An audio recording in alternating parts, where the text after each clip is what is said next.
circles exercise 10.2 question number 10, and the question number 10 is prove that the angle between the two tangents drawn from an external point to a circle is supplementary to the angle subtended by the line segment joining the points of contact at the center. Students, look at the figure and let us consider a circle centered at point O. O is center of the circle. Now let P be an external point from which two tangents P and PB are drawn to the circle which are touching the circle at point A and B respectively. PA and PB क्या है? Tangents हैं जो कि external point P से क्या करी गई है? ड्रॉन करी गई है. And AB is the line segment joining point of contact A and B. AB क्या है? वो लाइन है जो पॉइंट ऑफ कॉन्टेक्ट को क्या करती है? ज्वाइन करती है. पॉइंट ऑफ कॉन्टेक्ट का मीन है कि एक ऐसा पॉइंट जहां पर tangent and radius of the circle क्या करते हैं? एक दूसरे को टच करते हैं. Now joining point of contact A and B together such that it subtends angle AOB. ये क्या बनाएगी? Angle AOB at the centre.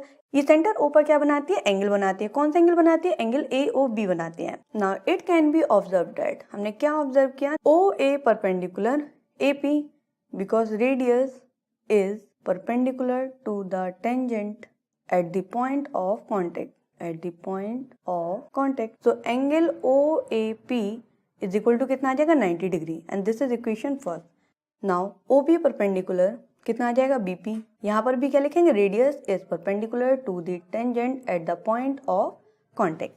Now angle OBP is equal to 90 degree. And this is equation second. Now in quadrilateral BOAP, अगर हम quadrilateral BOAP की बात करें तो angle PAO plus angle AOB plus angle OBP plus angle BPA is equal to कितना आ जाएगा? 360 degree. Sum of interior angles of a quadrilateral.